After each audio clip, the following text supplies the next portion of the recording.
시들은 나의 영혼 주님이 약속한 성령 간절히 기다리네. 가물어 메마른 땅에 단비를 내리시듯 성령의 단비를 부어 새 생명 주옵소서. 반가운 빗소리 들려 산천이 춤을 추네. 봄비로 내리는 성령 내게도 주옵소서. 가물어 메마른 땅에 단비를 내리시듯 성령의 단비를 부어 새 생명 주옵소서. 절 따라 우러를 내려 조목이 무성하니 갈급한 내 신년 위에 성령을 부소서. 가물어 메마른 땅에 단비를 내리시듯 성령의 단비를 부어 새 생명 주옵소서. 참되신 사랑의 언약 어길 수 있사오랴. 오늘의 흡족한 은혜 주실 줄 믿습니다. 가물어 메마른 땅에 단비를 내리시듯 성령의 단비를 부어 새 생명 주옵소서. 아멘. 살아계신 하나님의 말씀은 고린도전서 12장 4절로 11절 말씀이 되겠습니다. 은사는 여러 가지나 성령은 같고 직분은 여러 가지나 주는 같으며 또 사역은 여러 가지나 모든 것을 모든 사람 가운데서 이루시는 하나님은 같으니 각 사람에게 성령을 나타내심은 유익하게 하려 하심이라. 어떤 사람에게는 성령으로 말미암아 지혜의 말씀을, 어떤 사람에게는 같은 성령을 따라 지식의 말씀을, 다른 사람에게는 같은 성령으로 믿음을, 어떤 사람에게는 한 성령으로 병 고치는 은사를, 어떤 사람에게는 능력 행함을, 어떤 사람에게는 예언함을, 어떤 사람에게는 영들 분별함을, 다른 사람에게는 각종 방언 말함을, 어떤 사람에게는 방언들 통역함을 주시나니 이 모든 일은 같은 한 성령이 행하사 그의 뜻대로 각 사람에게 나누어 주시는 것이니라. 아멘. 오늘은 성령의 은사라는 제목으로 은혜를 나누도록 하겠습니다. 성령이란 구약 히브리 말로 루아흐, 신약 헬라 말로 푸뉴마라는 말로서 공기, 호흡, 바람이라는 뜻입니다. 이렇게 볼 때 사람은 하나님을 믿는 사람이든 아니 믿는 사람이든 성령을 부정하거나 부인하거나 무관심해서는 살 수 없는 존재입니다. 성령이란 구약 때나, 즉 구약 성부 하나님 때나 신약 예수님 하나님 성자 때가 아닌 이 시대의 천지를 창조하시고 보존, 주관, 역사하시는 하나님이신 것을 믿으시기 바랍니다. 그러면 성령의 은사란 무엇일까요? 고린도전서 12장 1절, 성령의 은사라는 것은 자연 발생적이거나 인위적인 것이 아니라 신령한 것, 즉 하나님께서 사람마다 값없이 주신 특별한 선물입니다. 아무런 값도 지불받지 아니하시고 주신 특별한 선물을 성령의 은사라고 하는데, 다른 말로는 재능이라고 말할 수 있습니다. 현대 성도들은 그 어떤 때보다 지금 이 저물어가는 세대에 성령의 은사를 많이 받아야 할 줄로 믿습니다. 성령의 은사를 받지 아니하면 우리 믿음이 버티기가 쉽지 않습니다. 성령의 은사를 받지 아니하면 우리 믿음은 풀뿌리 신앙인 것입니다. 성령의 은사 없이는 바른 신앙생활을 할 수 없고요. 성령의 은사가 없이는 주를 위한 봉사를 지속할 수도 없기 때문입니다. 성령의 은사가 함께하지 아니하면 그 나라 가기까지 우리 믿음 생활은 참신하고 성실하게 한다는 것은 불가하다고 말할 수 있어요. 본문 말씀인 고린도전서 12장 4절로 11절 말씀에 보니까 성령의 은사에 대하여 자상하게 말씀하고 계십니다. 사랑하는 성도 여러분, 성령의 은사는 뭔가요? 성령의 은사, 누가 어떻게 주시는 걸까요?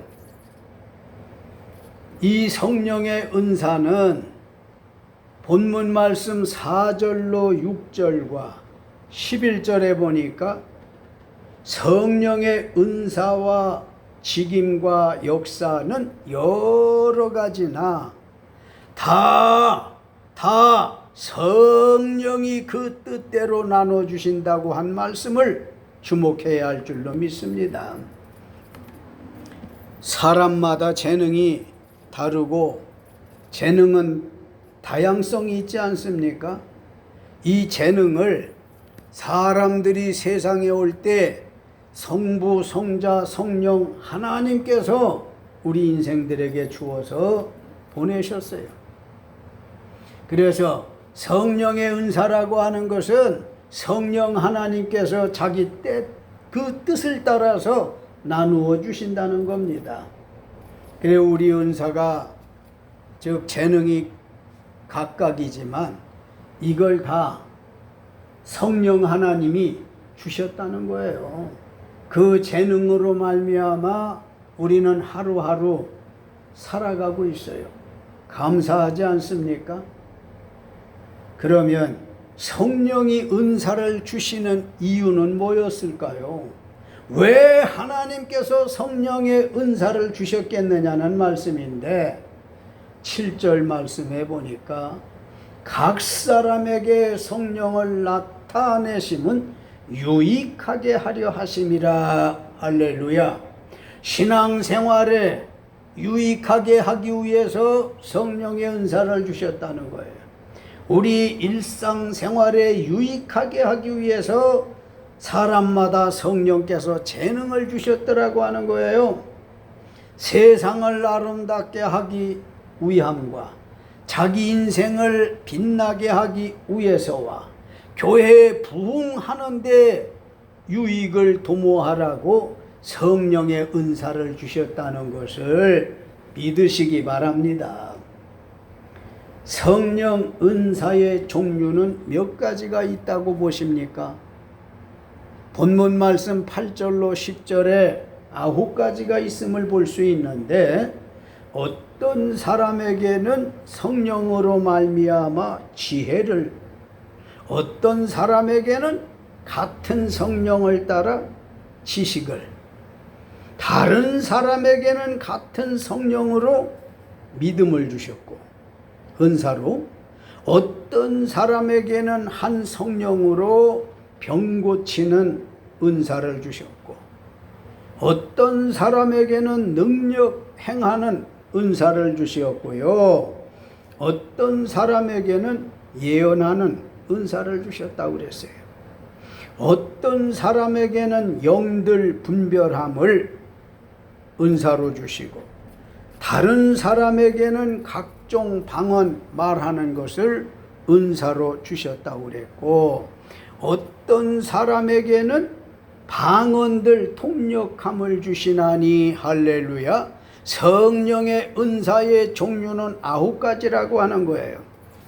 그러면 하나하나 좀 말씀을 드려볼까요?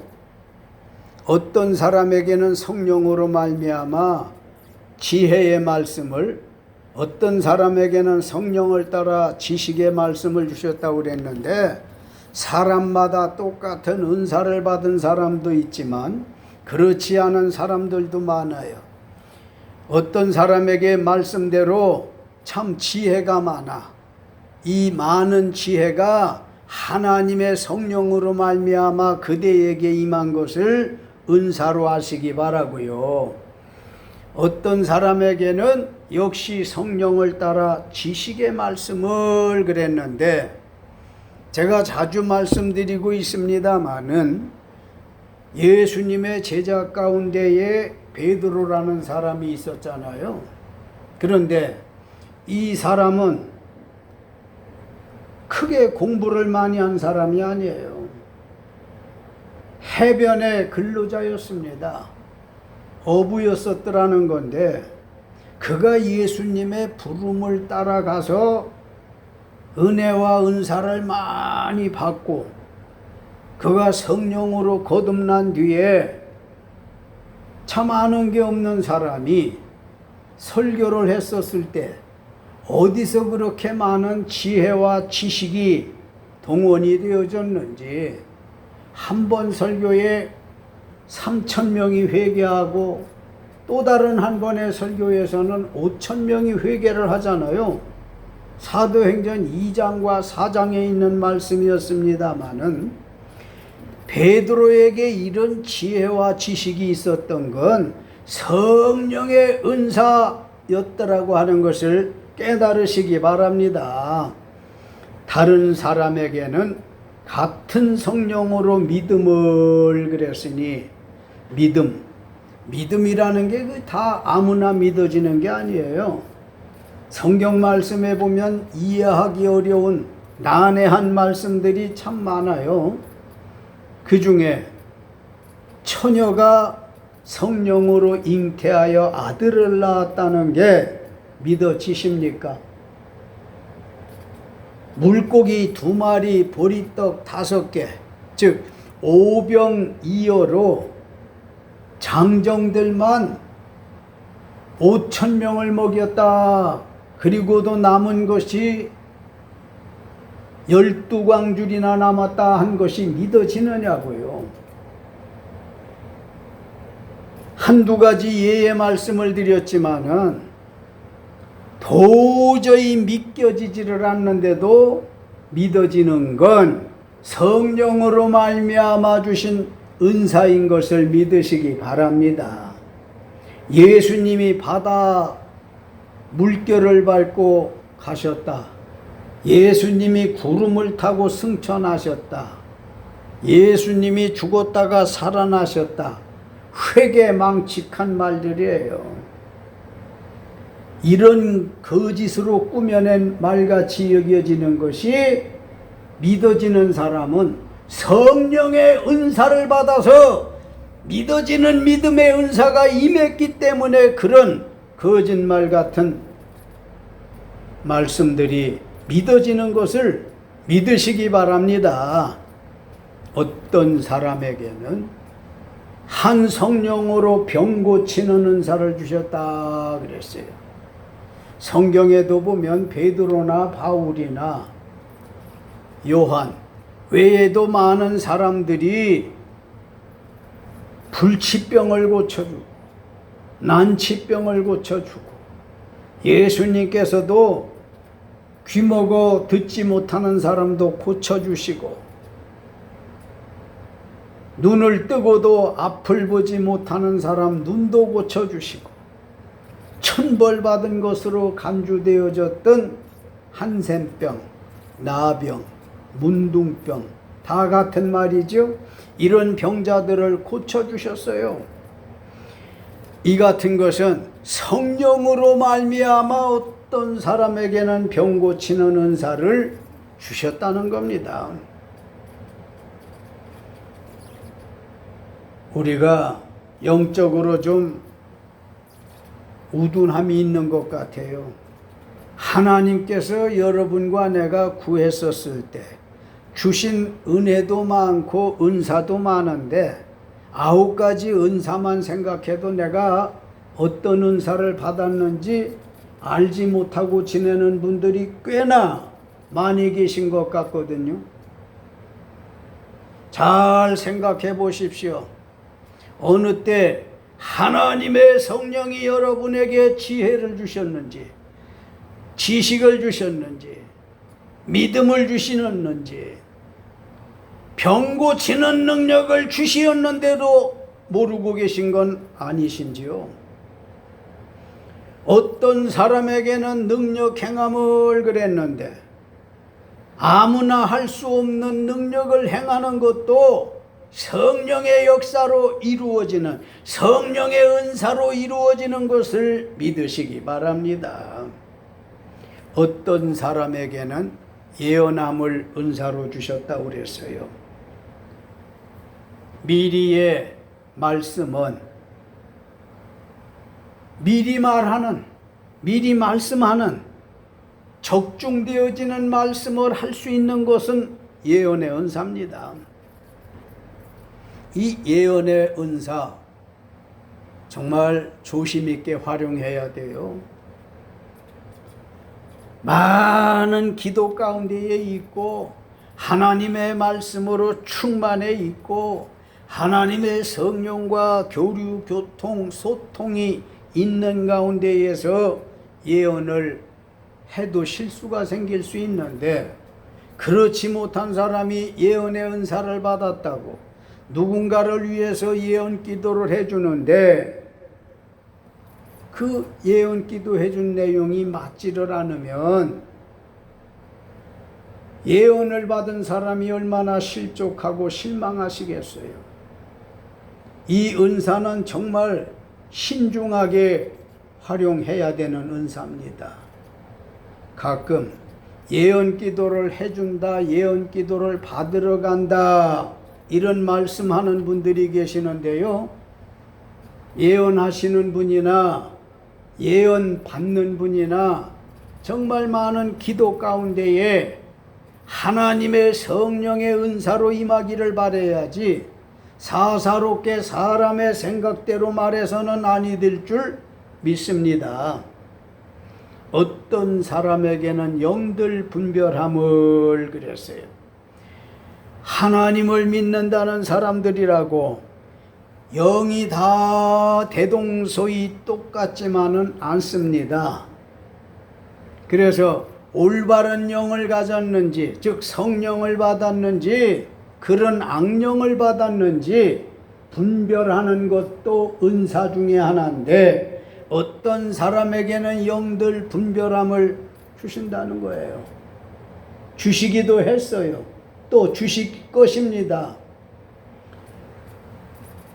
영들뿐 아니라 사람도 분별할 줄 알아야 되는데, 상황도 분별할 줄 알아야 하는데, 일전에 말로만 듣던 금융 사기 사건, 보이스피싱, 해킹, 이 좋지 않은 일들이 우리 사회에 만연해 있어요. 많은 사람들이 당하고 안타까워하는 사람들이 얼마나 많습니까? 세상 살아가는 데는 영들뿐 아니라 모든 상황에 대해서 분별력이 있어야 돼요. 저도 말로만 듣던 금융 사기를 당할 뻔했고요. 금융 사기는 당하지 않았지만 정보를 빼앗기는 그런 일을 당했어요. 요즘에 폭염과 더불어 얼마나 무덥습니까? 아침 9시 반쯤 풀 좀 뽑고 이러는데 땀이 얼마나 많이 쏟아지는지 전화벨이 울려요. 그래서 소매 기치로다가 땀을 닦고는 누가 전화를 했나 하고 보니까 국제전화 같아요. 늘 그랬지만 국제전화, 모르는 지역전화 070 이런 걸 받지를 않아요. 벨이 울었다가 끝나면 돌아서서 차단 조치를 취하고는 하는데 며칠 전에 벨이 울려서 보니까 국제전화인 거예요.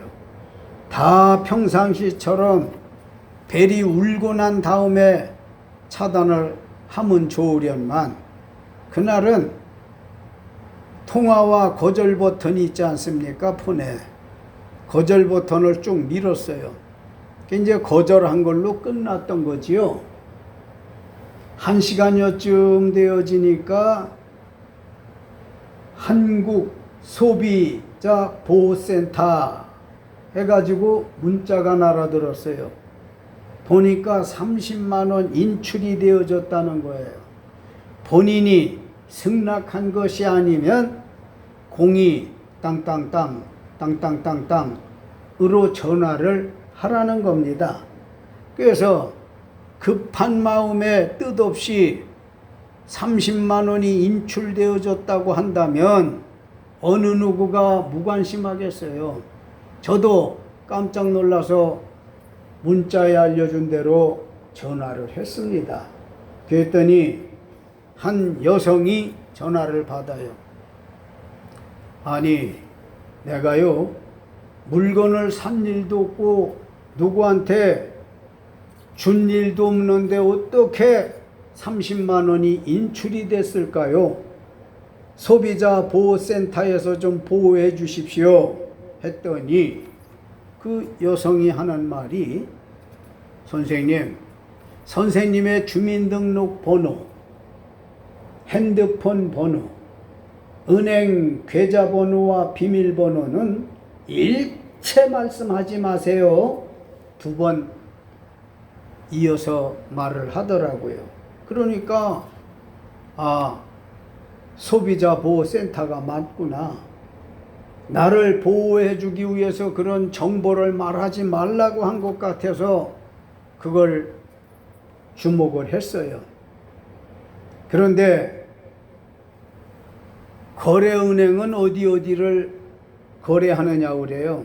그래서 여기저기 거기 여기 4군데 거래를 한다 했더니 그러시냐고.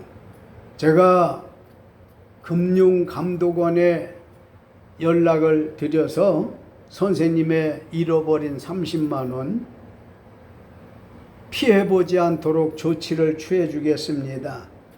한 5분 이내에 금융감독원에서 전화가 갈 건데 전화 받으시고 자상하게 말씀드려서 보호 잘 받으세요 하는 거였어요. 얼마나 믿음이 갑니까? 좀 있으려니까 참 금융감독원 해가지고 전화가 들어와서 여보세요. 어떤 일이 있으셨느냐고 물어봐요. 앞에는 여성이었는데 소비자 보호센터 말이에요. 지금 금융감독원에서 운전하는 남자예요. 어떡하다 그렇게 물피를 당하셨느냐고 내용이 어떤 겁니까 하면서 물어봐서 사실대로를 그대로 이야기했어요. 그랬더니 그 사람이 하는 말이, 선생님, 폰을 가지시고 어디를 누르라고 한 것 같은데 내가 지금도 정신이 없어요. 어디를 눌렀는지를 몰라요. 한두 번 눌렀는데 계속 어디를 누르라고 하는 걸 나 이런 걸 안 해봐서 잘 못하겠어요. 그랬더니 자기가 도와준대요. 좀 도와주셔서 30만 원 피해보지 않도록 보호해달라고 그랬어요. 그랬더니 잠깐만요 하면서 날 보러 폰을 가지고 있으래요. 그래서 가지고 있으며 보니까 카톡이나 문자가 와 있는 걸 찾기 위해서 끌어올리기도 하고 긁어내리기도 하잖아요. 나는 가만히 가지고 있는데 그 사람의 원격으로 인해서 내 폰의 화면이 막 올라내리는 거예요. 그러더니 선생님, 조금 있다가 다시 연락드리겠습니다. 그러길래 좀 보호해 주십시오. 일하고 끝났는데 그게 끝이었어요. 이상한 생각이 들어서 112 경찰에 신고를 하고 경찰의 도움으로 금융기관 중 한 군데 자기가 통화하고 은행 측과 내가 통화할 수 있도록 해주어서 통장마다 큰 돈도 없지만 다만 10,000원이라도 빠진다는 건, 무의미하게 빠진다는 건 있을 수가 없잖아요. 그래 어느 은행에 돈 10,000원이라도 더 들었습니까? 그래서 농협이라고 그랬죠.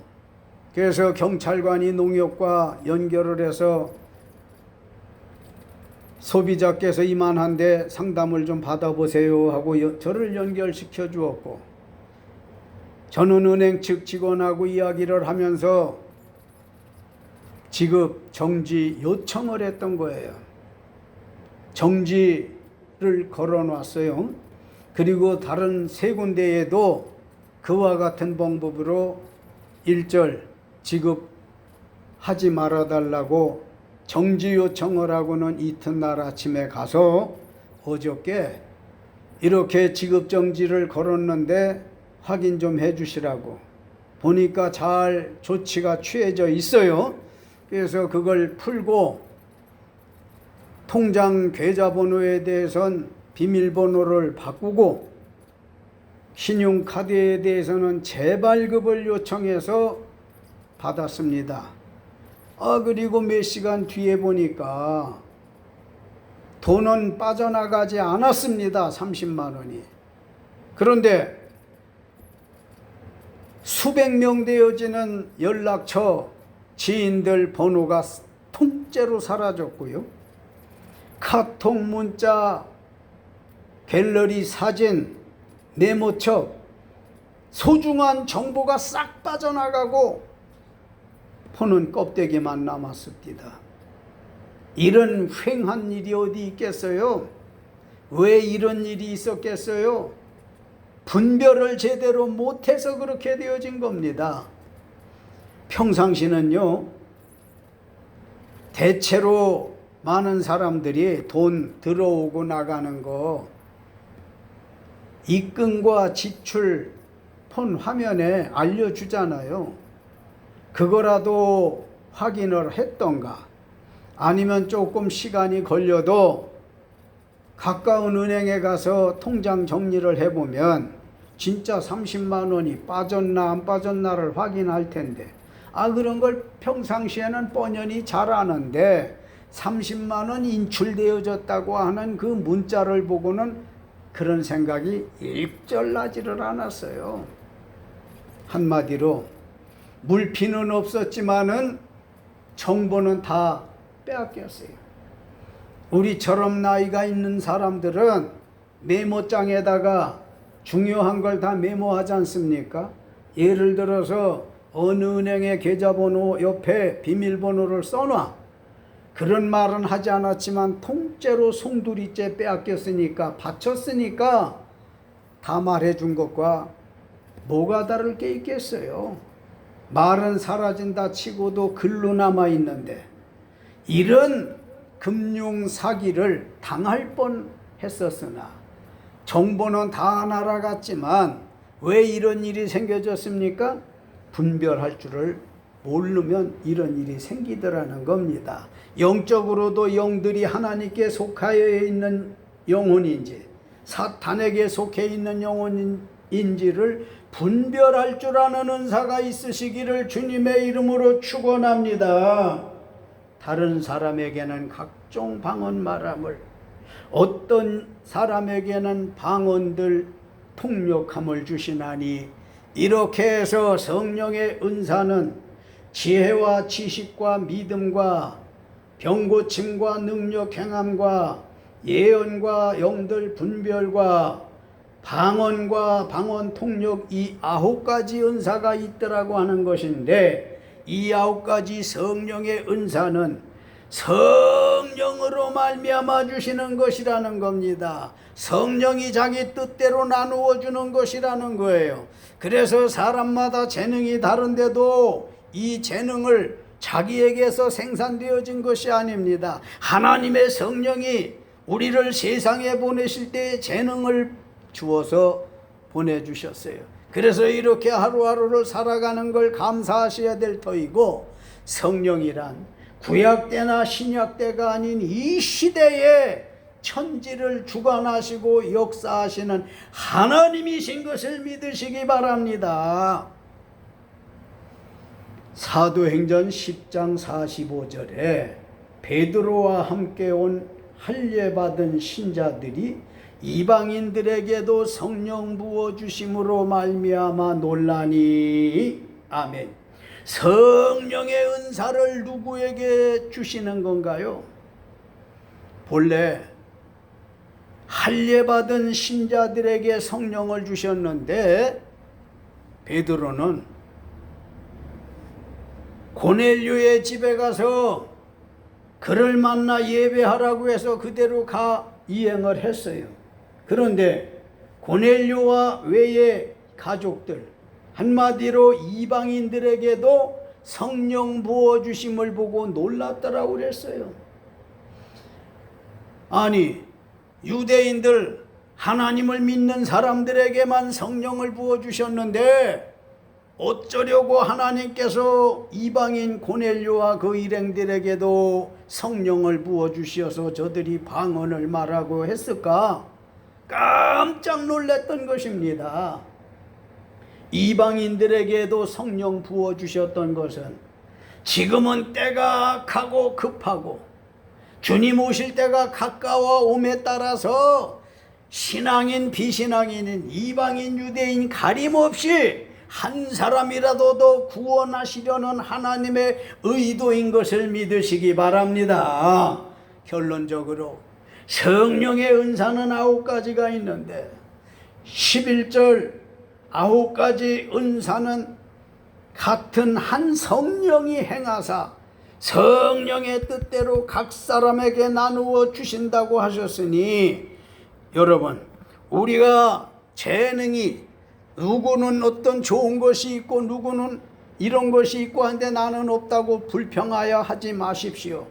다 남들이 갖지 않은 은사를 당신은 당신대로 하나님이 은사에 해당하는 재능을 주셨으니 불평불만하지 마시고, 은사로 하나님께로 온 그 모든 재능을 하나님께 영광된 삶을 사시기 위해서 활용하십시오. 그리고 건전하게 많은 사람들에게 유익을 주기 위해서 활용하십시오. 하나님께서는 성령의 은사를 과거에도 지금도 앞으로도 주님 오시기 전까지는 주실 것입니다. 성령의 은사를 받은 사람들은 다 그것을 가지고 자기를 위해서 쓰기보다는 하나님을 위해서 써야 할 것이고, 교회를 위해서 써야 할 것이고, 이웃을 위해서 써야 할 것입니다. 이 소중한 성령의 은사 한 가지 받은 사람은 2가지를 구하시고, 두 가지를 받은 사람은 새로운 은사를 구하시고, 이래서 성령의 은사가 충만하여 이 마지막 세대에 믿음의 승리자들이 되어질지언정 믿음의 패잔병들은 되지 마시기를 예수님의 이름으로 축원하는 것입니다. 할렐루야.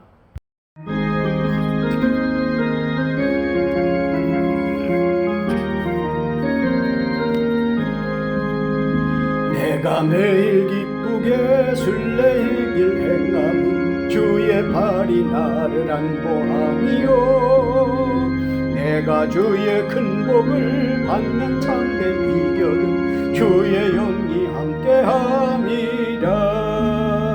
성령이 계시네, 할렐루야, 함께하시네. 좁은 길을 걸으며 밤낮 기뻐하는 것 주의 영이 함께함이라. 전에 죄에 빠져서 평안함이 없을 때 예수 십자가의 공로 힘입어 그 발 아래 엎드려 참된 평화 얻음은 주의 영이 함께함이라. 성령이 계시네, 할렐루야, 함께하시네. 좁은 길을 걸으며 밤낮 기뻐하는 것 주의 영이 함께함이라. 나와 동행하시고 모든 염려하시니 나는 숲의 새와 같이 기쁘다. 내가 기쁜 마음으로 주의 뜻을 행함은 주의 영이 함께함이라. 성령이 계시네, 할렐루야, 함께하시네. 좁은 길을 걸으며 밤낮 기뻐하는 것 주의 영이 함께함이라. 세상 모든 욕망과 나의 모든 정욕은 십자가에 이미 못을 박았네. 어두운 밤이 지나고 무거운 짐 벗으니 주의 영이 함께함이라. 성령이 계시네, 할렐루야, 함께하시네. 좁은 길을 걸으며 밤낮 기뻐하는 것 주의 영이 함께함이라.